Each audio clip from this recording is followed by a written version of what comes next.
என்னுடைய முதல் உரை தந்தை பெரியார்,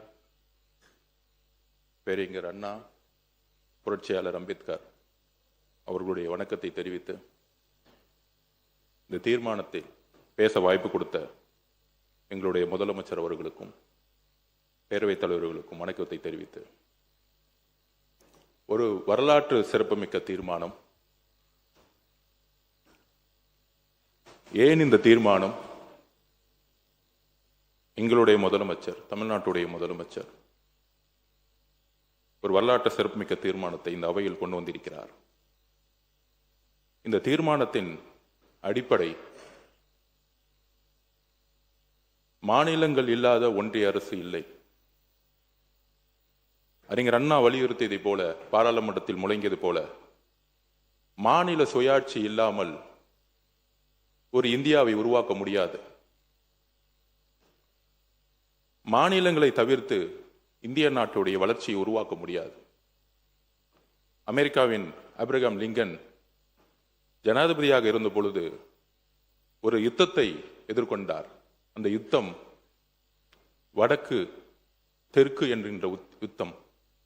அதே போல்தான் இன்று வடக்கு தெற்கு என்கின்ற யுத்தத்தில் இன்றைக்கு இந்தியாவும் சரி, நம்மளும் சரி எதிர்நோக்கி இருக்கிறோம். புரட்சியாளர் அம்பேத்கர் உருவாக்கிய அரசியலமைப்பு சமத்துவத்தை வலியுறுத்துகிறது. ஆர்டிகல் 14, எல்லோரும் சமம், எல்லோருக்குமான அரசியல் அதிகாரம் உருவாக்கப்பட வேண்டும். அதில் மாநிலத்துடைய பிரதிநிதித்துவம் மிக முக்கியமானது. நம்மளுடைய பிஜேபி சகோதரர் கேட்டார், ஏன் இந்த அவசரம் என்று. பாராளுமன்றத்தில் பிரதிநிதிகள் இல்லாத பொழுதே தமிழ்நாட்டில் சமூக நீதியின் அடிப்படையில் இடஒதுக்கீடு ஏற்படும் பொழுது தந்தை பெரியாரும் அண்ணாவும் இணைந்து அரசியலமைப்பில் முதல் திருத்தத்தை கொண்டது தமிழ்நாடு. இதுதான் தமிழ்நாட்டுடைய வரலாறு. அதே வழியில் எங்களுடைய முதலமைச்சர் இந்த தீர்மானத்தை தமிழகத்திற்கு மட்டுமல்ல, இந்திய ஒருமைப்பாட்டிற்காக, இன்றைக்கு ஆளக்கூடிய அரசுகள் வரக்கூடிய தேர்தலுக்காக இந்த சட்டங்களை கொண்டு வரலாம் அப்படின்னு ஒரு சிந்தனை உருவாக்கலாம். ஆனால் இந்தியா என்பது பன்முகத்தன்மை கொண்டது. அரசியல் கட்சிகள் மாறலாம், ஆனால் புரட்சியாளர் அம்பேத்கர் உருவாக்கிய அரசியலமைப்பு எப்பொழுதும் நிரந்தரமானது. அந்த அரசியலமைப்பை பாதுகாக்க இந்த தீர்மானம். இதில் திராவிட முன்னேற்ற கழகத்திற்கோ நன்றி சொல்லுகிறோம், எதிர்க்கட்சி தலைவர் அவர்களுக்கு. அரசியல் ரீதியாக நாம் மாறுபட்ட கருத்துக்கள் இருக்கலாம், ஆனால் அண்ணா உருவாக்கிய கொள்கை திராவிட முன்னேற்ற கழகத்திற்கு மட்டும் உருவாக்கவில்லை, தமிழ்நாட்டிற்காகவும் இந்தியாவுக்காகவும் உருவாக்கிய கொள்கை. அந்த கொள்கை வழியில் வந்தவர்கள் நாங்கள், எங்களுடைய முதலமைச்சரும். அந்த கொள்கையில் தமிழக வெற்றி கழகம் மட்டுமல்ல, திராவிட முன்னேற்ற கழகம் மட்டுமல்ல, அண்ணா திராவிட முன்னேற்ற கழகம், புரட்சி தலைவரால் உருவாக்கப்பட்ட எம்ஜிஆர் அவர்களும், புரட்சி தலைவி அம்மா அவர்கள் தன் இறுதி மூச்சு வரை மாநில சுயாட்சிக்காகவும், கலைஞர் அவர்கள் மாநில சுயாட்சிக்காகவும் இதே அவையில், இதே தமிழ்நாட்டில் அரசியல் கருத்துக்களும் வேறுபாடுகள் இருந்தாலும் உயிர் உள்ளவரை, உயிர் மூச்சு உள்ளவரை மாநில சுயாட்சிக்காக குரல் கொடுத்தவர்கள். இந்த தீர்மானத்தில் மிக முக்கிய பிரச்சனை, மாநில சுயாட்சியை நாம் இழப்போம். அண்ணா அன்னைக்கே முழங்கினார், வடக்கு வாழ்கிறது, தெற்கு தேய்கிறது. இன்றைக்கு வரைக்கும் அந்த பிரச்சனை இருந்து கொண்டுதான் இருக்கிறது. நாம் பாராளுமன்ற தேர்தலில் 40க்கு 40 புதுச்சேரி உட்பட வெற்றி பெறுவோம். நமது பாராளுமன்ற உறுப்பினர்கள் தமிழ்நாட்டுக்கு எதிரான அனைத்து சட்டங்களுக்கு எதிராக குரல் கொடுத்துக் கொண்டிருக்கிறார்கள். அது நீட்டாக இருக்கட்டும், ஜிஎஸ்டியா இருக்கட்டும், சிஏவா இருக்கட்டும். ஆனால் கடந்த 10 வருடங்களாக நமக்கான சட்டங்கள் நமக்கு எதிராக தான் இருந்துட்டு இருக்கு. கடைசி வாய்ப்பாக 543 என்று நமக்கான ஒரு ஃப்ரீஸ் செய்யப்பட்ட, கடைசியாக 2001 ஃப்ரீஸ் செய்யப்பட்ட ஒரு பாராளுமன்ற உறுப்பினர்களின் எண்ணிக்கை மாறுபடும் பொழுது நமக்கான குரலும் நமக்கான உரிமையும் பறிக்கப்படும். வரலாறு பத்தி பேசலாம்னு நினைச்சேன். நம்மளுடைய மாண்புமிகு சகோதரர் வன்னியரசு அவர்கள் எல்லாத்தையும் பேசிட்டாரு. பாரத பிரதமர் திருமதி இந்திரா காந்தி அம்மையார் அவர்கள் மக்கள் தொகையால் கட்டுப்படுத்தக்கூடிய திட்டங்களை கொண்டு வரும் பொழுது, தென் மாநிலங்கள் அதை வளர்ச்சிக்காக அமல்படுத்திய பொழுது, மக்கள் தொகையின் அடிப்படையில் பாராளுமன்றத்தின் விகிதாச்சாரம் நிர்ணயிக்கப்பட்டால் நாளைக்கு இந்தியா சமத்துவத்தை இழந்துவிடும் என்கின்ற சட்டத்தை கொண்டு வந்தார்.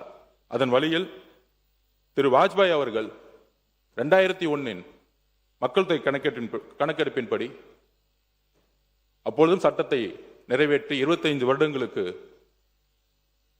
543 என்கின்ற பாராளுமன்ற உறுப்பினர்களுடைய விகிதாச்சாரத்தையும், தமிழ்நாட்டில் 39 என்கின்ற விகிதாச்சாரத்தையும் உறுதிப்படுத்தினார்கள். ஆனால் இன்றைக்கு அரசியல் கருத்துக்கள் நமக்குள் இருந்தாலும்,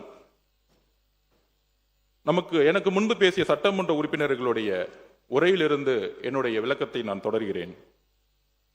எனக்கு முன்பு பேசிய சட்டமன்ற உறுப்பினர்கள் வரலாற்றை முன்னாடியே சொல்லிட்டாங்க. அதில் முதலில் பிஜேபியோடைய எம்எல்ஏ அவர்கள் சகோதரர், ஏன் இந்த அவசரம்? உள்ளாட்சி நிர்வாகத்தில், சட்டமன்றத்தில் நிர்வாக ரீதியாக மாற்றப்படும் பொழுது ஏன் பாராளுமன்றத்தில் மாற்றப்பட வேண்டும் என்று கேட்டார். அமெரிக்கா இந்த உலகத்தில் ஜனநாயகத்தில் 2 ஜனநாயகம் மிகப்பெரியது என்று வரலாற்று ஆசிரியர்கள் சொல்வார்கள். ஒன்று அமெரிக்க ஜனநாயகம், மற்றொன்று இந்திய ஜனநாயகம். அமெரிக்க ஜனநாயகத்தை கட்டிக்காத்த திரு ஆப்ரஹாம் லிங்கன் ஆகட்டும், அவருடைய பார்வையிலும் சரி, அமெரிக்காவுடைய வளர்ச்சி, இந்த உலகத்தில் பொருளாதாரத்தில் நம்பர் 1 கண்ட்ரி அமெரிக்கா, அங்கு மக்கள் தொகையின் அடிப்படையில் பாராளுமன்ற உறுப்பினர்களுடைய விகிதாச்சாரத்தை உருவாக்கவில்லை. 20 கோடியிலிருந்து 50 கோடி 60 கோடி ஆனாலும் இன்னைக்கு வரைக்கும் அதே பாராளுமன்ற உறுப்பினர்கள் தான் இருக்கிறாங்க. பாராளுமன்ற உறுப்பினர்களுடைய பணி வேறு, சட்டமன்ற உறுப்பினர்களுடைய பணி வேறு, உள்ளாட்சி பிரதிநிதிகளுடைய பணி வேறு. தேமுதிகவுடைய சகோதரி அவர்களும் இதை குறிப்பிட்டார்கள். 50% இன்க்ரீஸ் ஆகும் பொழுது நமக்கு பலன் தானே அப்படின்னு. கிடையாது. 5-6 வட மாநிலங்கள் சேர்ந்தால் ஒரு பிரதம மந்திரியை உருவாக்க முடியும் என்கின்ற நிலை இன்றைய வரையும் இருந்துட்டு இருக்கு. அதை மாற்றப்பட வேண்டும்.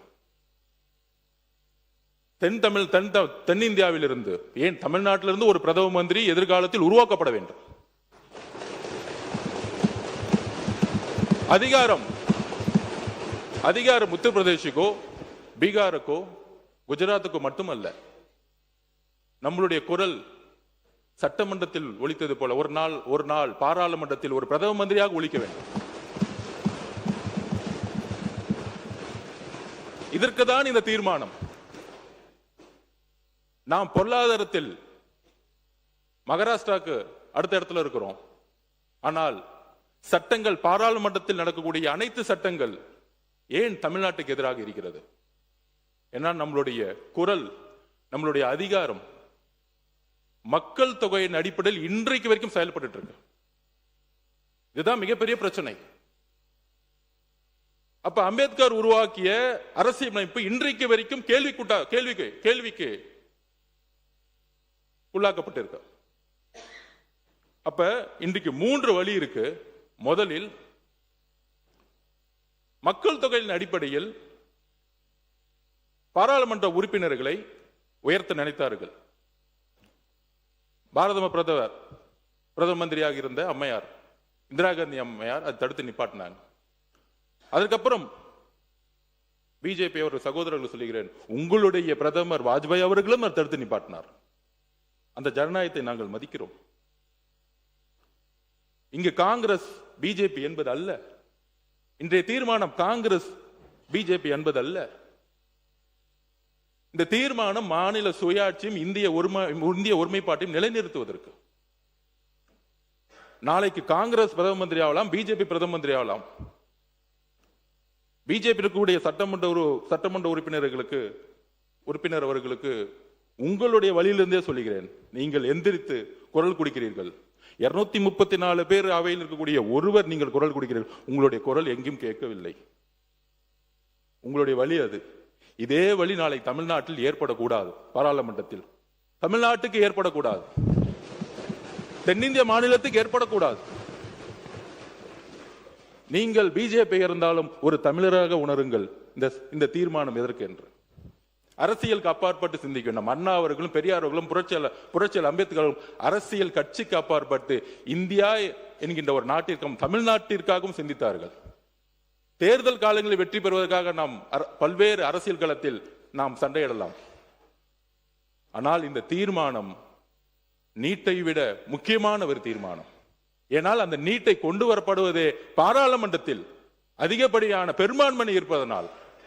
யோசிச்சு பாருங்கள், நமக்கு 100 எம்பி இருந்தா நீட் கொண்டு வரப்பட முடியுமா? ஜிஎஸ்டி கொண்டு வர முடியுமா? கொண்டு வர முடியாது. அப்ப தேமுதிகவுடைய சகோதரி சட்டமன்ற உறுப்பினராகட்டும், பிஜேபி இருக்கக்கூடிய சகோதரராகட்டும், பிஎம்கேயோட சகோதரராகட்டும், பாராளுமன்ற உறுப்பினர்களுடைய பணி சட்டத்தை ஏற்றுவது. பாராளுமன்ற உறுப்பினர்களுடைய பணி உள்ளாட்சித்துறையுடைய பிரதிநிதிக்கான பணி கிடையாது.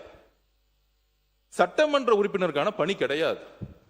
20 லட்சம் 30 லட்சம் 50 லட்சம் ஆனாலும் அமெரிக்காவில் பாராளுமன்ற உறுப்பினர்கள் எண்ணிக்கையை மாற்றுவதில்லை. இந்தியாவில் உலகத்திலேயே அதிகமான பொருளாதார வலிமையை உருவாக்கியது அமெரிக்கா. ஜனநாயகத்தை உருவாக்கிய அமெரிக்கா. ஜுடிஷியல் சிஸ்டம், டிரான்ஸ்பரன்சி உருவாக்கியது அமெரிக்கா. இதைதான் புரட்சியாளர் அம்பேத்கர் அரசியலமைப்பை எழுதும் பொழுது உறுதியாக சொன்னார். எல்லோரும் சமங்கின்ற ஒரு அரசியலமைப்பை உருவாக்கிய பொழுது அந்த சமத்துவத்தை உடைக்கக்கூடிய ஒரு சட்டமாகவும் வரக்கூடிய ஆபத்து இருப்பதனால்தான் இதை எந்த கருத்து வேறுபடும் திரு மு.க. ஸ்டாலின் அவர்கள் இதில் உடன்படுகிறதா அந்த முதல் குரல் கொடுத்தார். அதில் எந்த வேறுபாடும் கிடையாது. அதில் நாங்கள் ஆதரிக்கிறோம்.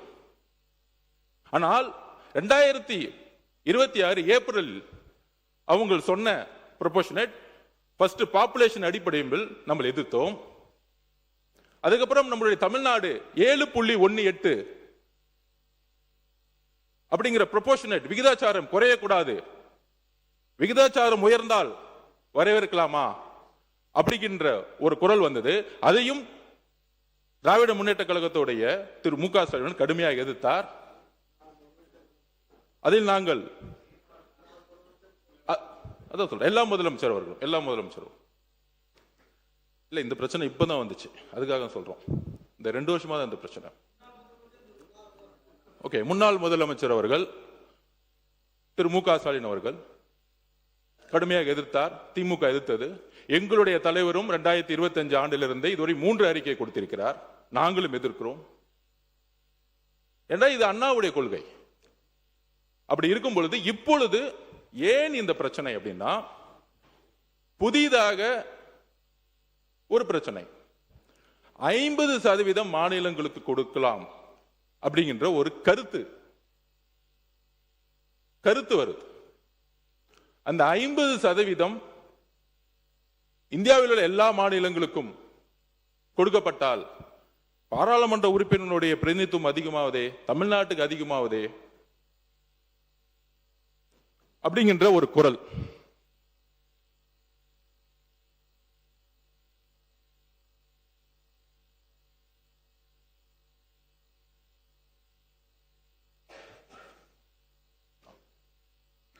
பொதுவாக இந்த குரல் நியாயமற்றது.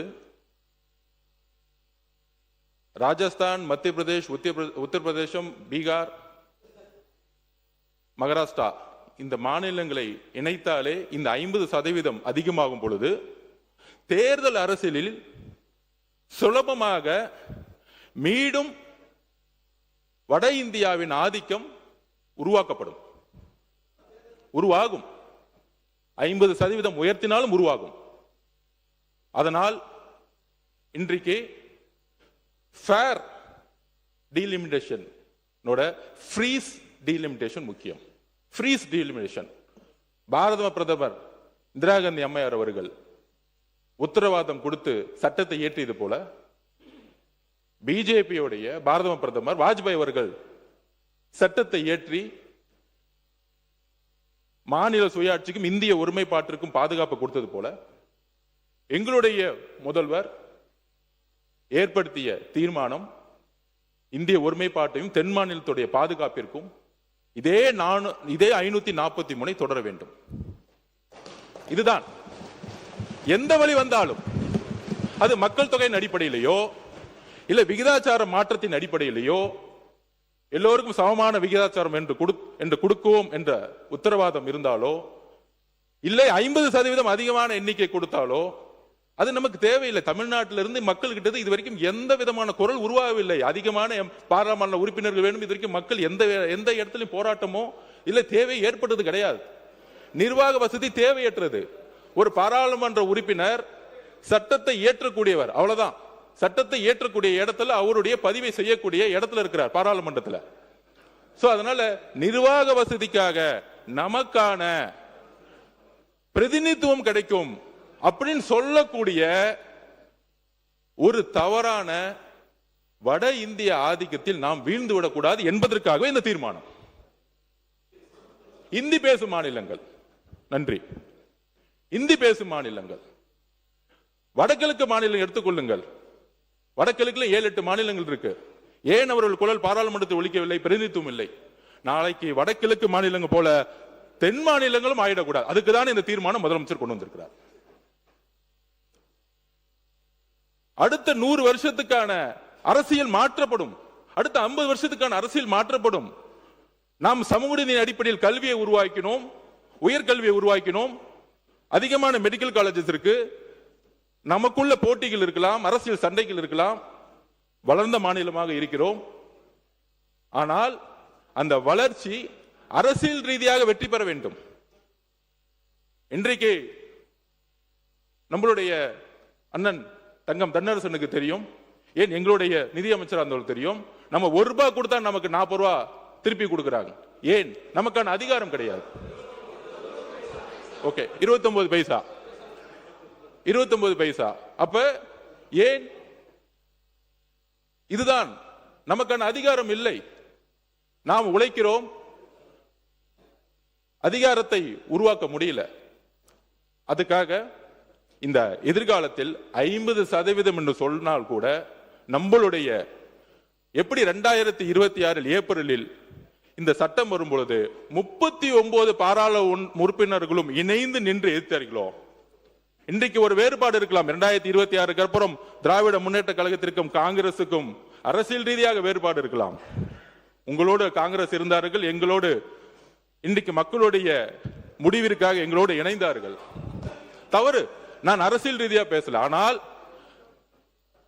ஆனால் மாநில சுயாட்சி பிரச்சனை வரும்போது காங்கிரசும் சரி, அண்ணா திராவிட முன்னேற்ற கழகமும் சரி, திராவிட முன்னேற்ற கழகமும் சரி, கம்யூனிஸ்ட் தோழர்களும் சரி, பிசிகே இருந்தாலும் சரி, எல்லாரும் இணைந்து, ஐயுமலரும் சரி, எல்லோரும் இணைந்து 39 பாராளுமன்ற உறுப்பினர்களும் இணைந்து இந்த சட்டம் எப்பொழுது வந்தாலும் அது மக்கள் தொகையின் அடிப்படையிலேயோ விகிதாச்சாரின் அடிப்படையிலேயோ இல்லை 50% அதிகமாக கொடுக்கப்படும் என்று சொன்னாலோ இல்லை, எங்களுக்கு பாரத பிரதமர் இந்திரா காந்தி அம்மையார் உருவாக்கிய அந்த சட்டத்தை பாதுகாத்த வாஜ்பாய் அவர்கள் சட்டத்தை பாதுகாத்ததை போல இன்னும் 25 வருட காலங்கள் இதே 543 ஃப்ரீஸ் செய்ய வேண்டும் என்கின்ற ஒரு உறுதிமொழியுடன் இந்த தீர்மானத்தை நாம் நிறைவேற்ற வேண்டும் ஒரு மனதுடன்.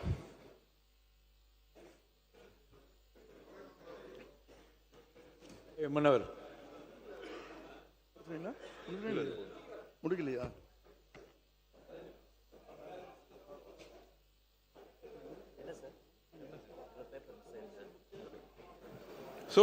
மாண்புமிகு பொதுப்பணித்துறை அமைச்சர், இதுதான் எங்களுடைய தீர்மானம். அதில் பாராளுமன்றத்தில் அந்த சட்டம் வரும்பொழுது 39 நாடாளுமன்ற உறுப்பினர்களும் அவையில் இருந்து வெளிநடப்பு செய்யாமல் அந்த சட்டத்திற்கு எதிராக வாக்களிக்க வேண்டும். அப்பொழுதுதான் அந்த சட்டம் நிறைவேறாது என்கின்ற ஒரு தாழ்மையான ஒரு வேண்டுகோளுடன் இந்த தீர்மானத்தை நிறைவேற்ற இங்க இருக்கக்கூடிய அனைத்து கட்சிகளுக்கும் எங்களுடைய வேண்டுகோளை கொடுக்கிறோம். நன்றி, வணக்கம். மாண்புமிகு